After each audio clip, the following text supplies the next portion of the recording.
오늘은 6월절 성만찬에 대한 말씀을 함께 살펴보려고 합니다.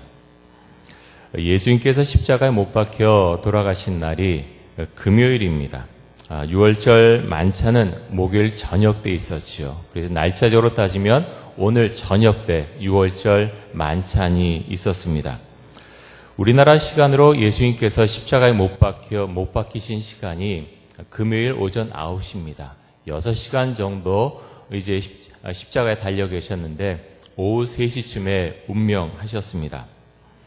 그렇게 십자가에 못 박혀 죽으시기 전날에 예수님은 제자들과 함께 6월절 식사를 하셨습니다. 우리가 최후의 만찬이라고 부르는 식사 자리입니다. 여러분, 6월절이 어떤 날입니까? 6월절은 이스라엘 백성들이 출애굽한 사건을 기념하는 절기, 그날이 6월절입니다. 출애굽, 애굽에서 탈출했다는 거죠. 이집트에서 탈출한 날, 그날이 출애굽한 날입니다. 출애굽기 12장에 보면 6월절에 대한 내용이 나옵니다. 하나님께서 이스라엘 백성들에게 말씀하시기를 너희는 흠없고 1년 된 순 양을 취해서 정월 14일 저녁 때 그 양을 잡으라고 하셨습니다. 그리고 어린 양의 피를 집의 좌우 문설주와 임방에 바르라 라고 말씀하셨습니다. 문설주는 어디입니까? 문설주는 이 문 옆에 양쪽 기둥을 말하죠. 이게 문설주고 문 임방은 위나, 이 문 위나 아래쪽을 말하는데 그것에 어린 양의 피를 발라라. 아무것도 아닌 것 같지만 너무나 귀한 것입니다. 죽느냐 사느냐의 문제죠. 어린 양의 피를 바른 그 집에 죽음의 사자가 이르렀을 때 그 어린 양의 피가 문설주와 문이방에 발라져 있으면 그냥 넘어갔습니다. 6월절이 어떤 의미입니까? 넘어갔다는 의미입니다. 죽음의 사자가 머물러서 치지 않고 넘어갔다. 그것이 6월절의 의미입니다. 무교병과 쓴 나물, 그것을 어린 양을 잡아서 그 고기와 함께 나누어 먹으라 그날에 말씀하셨습니다. 무교병은 어떤 것입니까? 이스트가 들어가지 않은 것을 이제 무교병이라고 하죠. 이스트가 들어가지 않은 빵입니다. 이스트가 들어가지 않은 빵의 특징은 부드럽지 않습니다. 이스트가 들어가면 부풀어 오르지 않습니까? 빵이 부드럽게 되는데 이스트가 들어가지 않으면 빵이 딱딱한 채로 있겠지요. 하지만 이스트가 들어가지 않았기 때문에 보관을 오래도록 할 수 있습니다. 그래서 이스라엘 백성들이 애굽을 탈출할 때 유교병이 아니라 이스트가 들어간 빵이 아니라 이스트가 들어가지 않은 무교병을 가지고 탈출을 했던 것입니다. 제가 이스라엘에 있을 때 6월절 기간 동안 가족들과 함께 맥도날드에 들어가서 먹은 적이 있는데요. 빵이 좀 부드럽지 않습니다. 맛이 없습니다. 하지만 굉장히 오랫동안 보관할 수 있는 특징이 있지요. 6월절 기간 동안 이스라엘 사람들은 그 유교병, 이스트가 들어간 것들을 먹지 않습니다. 집안에 있는 것들을 다 그 전에 밖으로 내와서 다 태우지요. 슈퍼에는 이스트가 들어간 제품은 전부 천으로 둘러싸여 있습니다. 절대로 팔지 않습니다. 그 제품을 먹지 말라고 하는 것이죠. 여러분, 그런데 어린 양의 피를 좌우 임방과 설주에 바르라고 하는 이유가 무엇이겠습니까? 아까 말씀드린 대로 죽음의 사자가 그 집에 이르렀을 때 죽이지 않고 그냥 넘어갈 수 있도록 하기 위해서 그렇게 하는 것이죠. 그것을 지킨 이스라엘 백성들은 그 장자가 죽지 않고 살았지만 애굽 사람들의 장자와 가축의 새끼들은, 그 첫 새끼들은 모두 죽임을 당했습니다. 예수님은 6월절 어린 양이 되셔서 우리의 죄를 대속해 주셨습니다. 여러분, 대속해 주었다는 의미가 무엇입니까?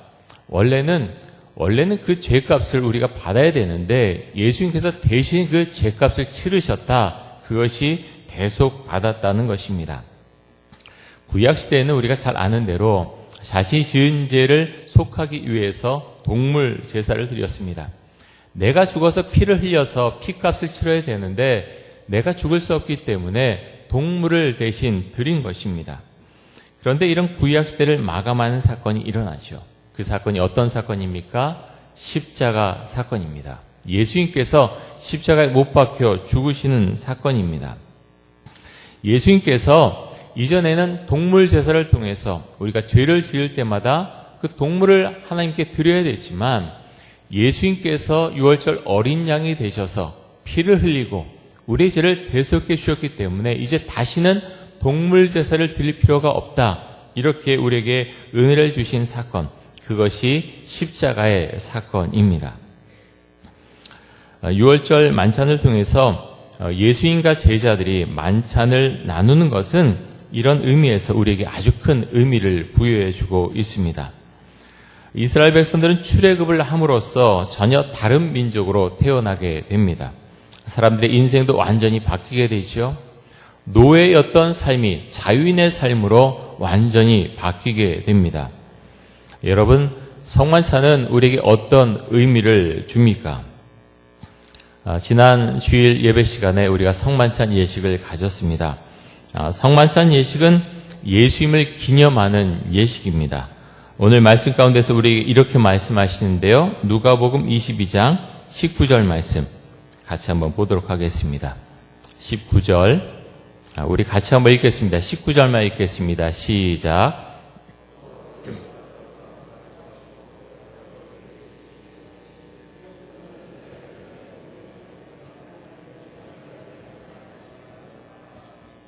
아멘. 너희가 이를 행하여 나를 어떻게 하라고요? 기념하라 라고 말씀하셨습니다. 성만찬 자리에서 예수님을 기념하고 십자가의 사랑과 은혜를 고백하기 위해서 우리는 성만찬 예식을 갖습니다. 6월절 성만찬 때 예수님과 제자들은 두 가지 음식을 함께 나누어 먹었습니다. 첫 번째는 떡이었고요. 두 번째는 포도주였습니다. 그런데 예수님께서 떡과 포도주를 돌리실 때, 제자들과 함께 나누어 드실 때 그냥 드신 것이 아니라 그 전에 무엇을 했습니다? 어떤 것을 했습니까? 감사 기도를 드렸습니다. 또 떡을 가져 감사 기도하시고 떼어 그들에게 주시며 그랬습니다. 감사 기도를 하셨습니다. 17절과 19절 다시 한번 보겠습니다. 17절 제가 봅니다. 이에 잔을 받으사 감사 기도하시고 이르시되 이것을 갖다가 너희끼리 나누라. 자, 19절 봅니다. 또 떡을 가져 감사 기도하시고 떼어 그들에게 주시며 이르시되 이것은 너희를 위하여 주는 내 몸이라. 너희가 이를 행하여 나를 기념하라 하시고, 누가복음에서는 잔이 먼저 나오고 그 다음에 떡이 나옵니다. 하지만 우리가 순서에 많이 그렇게 구애될 필요가 없습니다. 6월절 성만찬에서는 보통 4번 정도 포도주 잔을 들게 됩니다. 그런 예식 가운데 그런 순서가 들어있는데, 우리 말씀 가운데서는 이제 잔과 또 떡에 대해서 간단하게 나와 있습니다. 중요한 것은 주님께서 이 떡과 잔을 돌리실 때 감사 기도를 드리시고 그 잔을 제자들과 함께 드셨다고 하는 것입니다. 성경 말씀에 보면 예수님께서 감사 기도, 축복 기도를 하신 유명한 사건이 또 있습니다. 어떤 사건입니까? 오병이어 사건입니다. 오병이어. 물고기 2마리와 떡 5개, 어린아이가 가져온 물고기 2마리와 떡 5개로 5,000명을 먹이신 사건, 그것이 오병이어 사건입니다. 예수님을 따라다니던 사람들은 예수님의 말씀을 듣느라고 며칠 동안이라 거의 아무것도 먹지 못했습니다. 이런 사람들에게 주님께서 그 사람들을 안타깝게 여기셔서 너희가 가진 것이 없느냐라고 했을 때 어린아이가 물고기 2마리와 떡 5개를 가지고 나왔습니다. 그것에 축복 기도하시고 사람들과 나누어 드셨습니다. 여러분, 어떻게 그런 사건이 일어났을까요? 잘 모르지요. 떡을 이렇게 서로 나눌 때 떡이 2개가 됐는지, 어떻게 이제 5,000명이 함께 먹었는지 우리는 사실은 정확하게 알지는 못합니다. 하지만 주님께서 감사 기도하시고 축복 기도하시고 그렇게 나눌 때 하나님의 역사가 그 가운데 일어났다고 하는 것을 우리는 분명히 알 수가 있습니다. 6월절 성만찬 자리에서도 주님께서는 감사 기도를 드리신 다음에 떡을 나누고 또 포도주 잔을 제자들과 함께 나누었습니다. 예수님께서 아주 의도적으로 그렇게 하셨다고 하는 것을 우리는 알 수가 있습니다. 6월절 성만찬 자리에서 떡과 포도주를 나누시고 특별히 예수님께서 제자들에게 많은 말씀을 해주셨는데 그 말씀의 내용이 요한복음 13장에서 17장까지의 말씀입니다.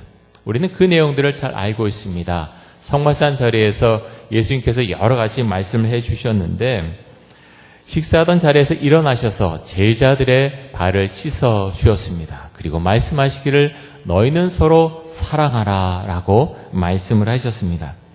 또 너희는 마음에 근심하지 말라. 내가 곧 길이요 진리요 생명이다라고 말씀하셨습니다. 내가 먼저 가서 준비하겠다라고 말씀을 하셨습니다.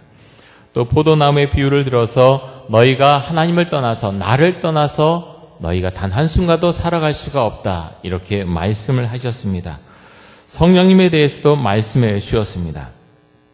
그런데 이런 요한복음 13장에서 17장 말씀까지의 내용 중에서 가장 핵심을 이루는 정말 주님께서 하고자 했던 그런 말씀은 무엇입니까? 핵심적인 내용은 섬김과 사랑에 대한 내용입니다. 제자들의 더러운 발을 씻어 주심으로 사랑과 섬김이 무엇인지 몸소 가르쳐 주셨습니다.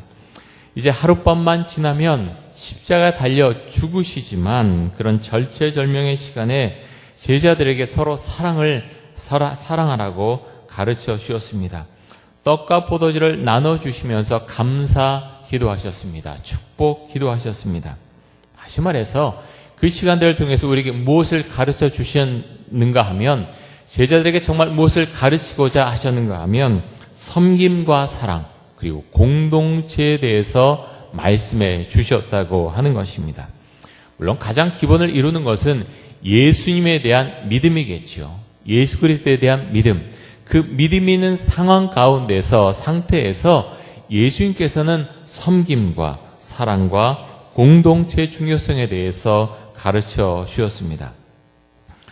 여러분 6월절 출애굽 사건은 유대인 민족에게 새로운 출발이 되었습니다. 새로운 민족이 되었고 새로운 인생을 시작하게 되었습니다. 6월절 성만찬 사건도 우리들에게 대단히 중요한 의미를 갖습니다. 우리는 이 시간을 통해서 새로운 삶을 주 앞에 고백하며 또 주님께서 나를 위해서 십자가에 못 박혀 죽으신 것을 그 은혜에 감사하는 고백을 다시 한번 드리게 됩니다.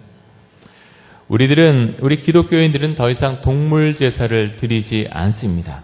기독교인들은 6월절을 지키지 않고 예수님의 성만찬을 기념합니다. 6월절 성만찬을 통해서 우리는 예수 그리스도의 사랑과 섬김 그리고 공동체를 너무나 중요하게 여기시는 예수 그리스도의 마음과 생각을 우리가 받아들이고 다시 고백하는 그런 고백을 하게 됩니다.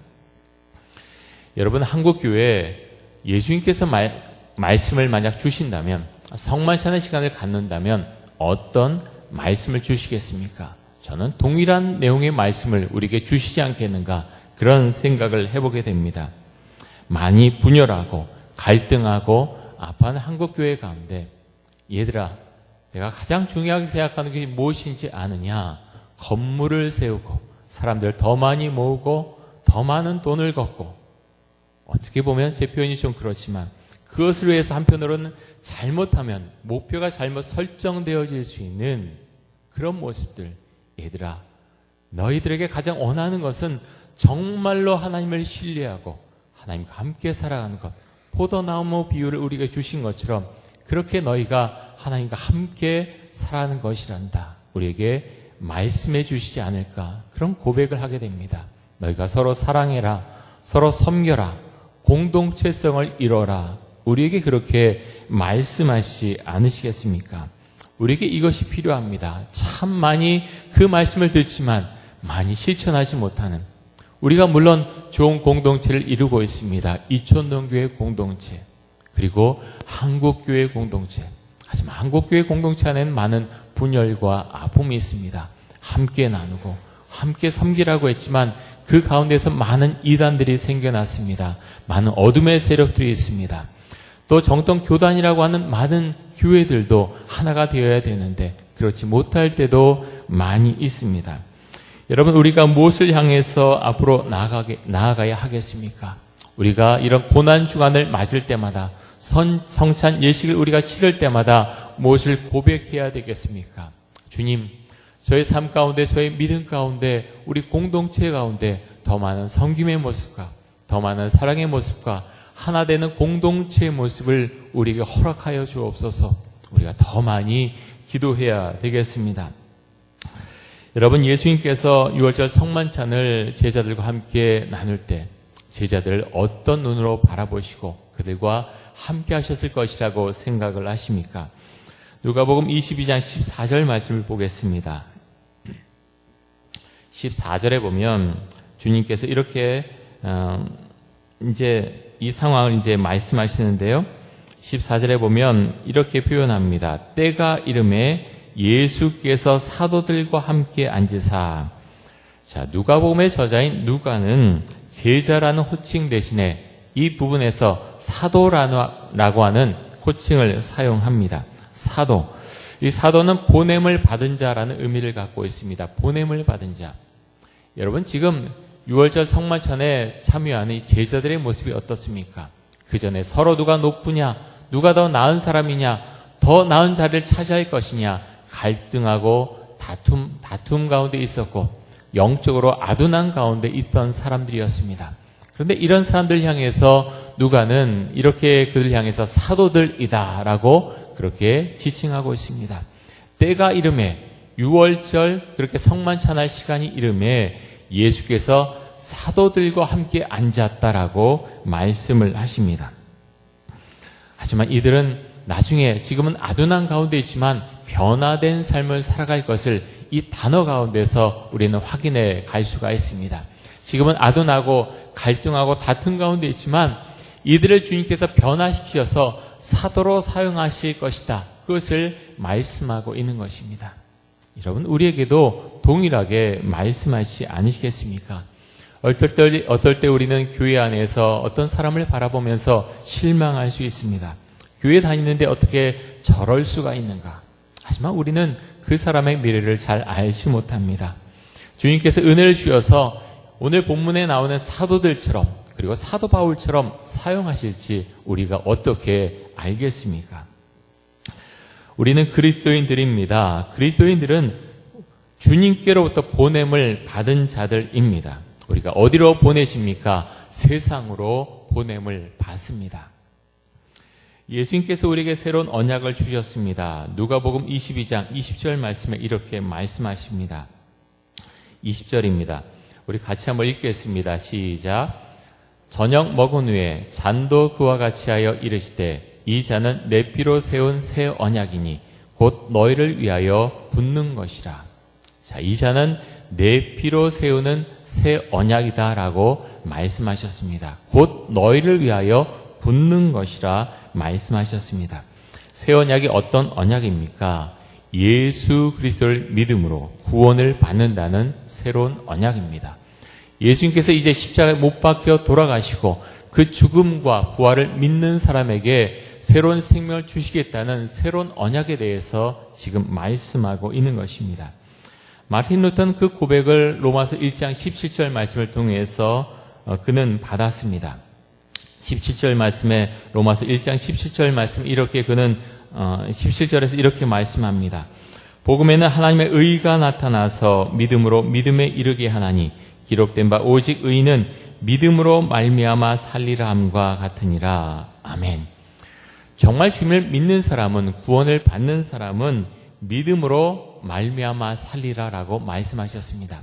마틴 루터는 이 구절을 통해서 새로운 신앙을 발견했고 새로운 하나님의 모습을 발견했습니다. 그리고 그 믿음을 가지고 종교개혁을 일으켰습니다. 여러분, 우리의 모습도 이와 같을 수 있기를 원합니다. 우리에게 주시는 그 말씀, 짧은 말씀이지만 우리에게 생명을 주시는 말씀, 그 말씀을 붙들고서 우리는 기도해야 됩니다. 하나님, 저에게 새로운 생명과 은혜를 주시기 원합니다. 이 말씀을 가지고서 사도들이라고 오늘 표현된 것처럼 저도 보냄을 받은 자로 세상을 살아갈 수 있도록 하여 주옵소서. 우리가 주 앞에 기도할 수 있길 원합니다. 또 우리에게 주신 오늘 말씀처럼 주님, 우리 공동체에 주시는 그 섬김과 사랑을 제가 마음속에 받아들입니다. 아멘으로 그 말씀을 받아들입니다. 아버지여, 우리 공동체 가운데, 작게는 우리 가정 가운데, 조금 넓게는 우리 교회 공동체 가운데, 하나님 넓게는 한국교회 가운데, 세계교회 가운데 하나님 은혜 주옵소서. 이 말씀의 의미를 우리가 새롭게 깨닫고서 우리의 탐심을 십자가에 못 박았다고 고백하는 사람들이 그리스도인들인데, 주여, 주의 은혜의 발길을, 그 길을 우리도 따라갈 수 있도록 하여 주옵소서. 이 고난 주간에 십자가의 그 고난을 하나님 저희 삶 가운데, 저희 심령 가운데, 저희 신앙 가운데 그것을 고백하고 받아들입니다. 우리가 주 앞에 그렇게 고백하면서 우리의 신앙을 다시 한번 주님 붙들어 주옵소서. 주 앞에 고백하며 나아갈 수 있기를 원합니다. 우리 시간에 함께 기도하겠습니다. 동성으로 기도할 때 주님 저에게 믿음을 주옵소서. 서로 섬기고 사랑하라고 말씀하셨는데 하나님 그 말씀을 제 마음속에 받아들입니다. 우리 목장교회를 아름답게 만들어주시고 이천동교회를 아름답게 만들어주시고 우리의 가정을 아름답게 만들어주시고 한국교회의 은혜와 긍휼을 베풀어 주옵소서. 우리 동성으로 같이 기도하겠습니다.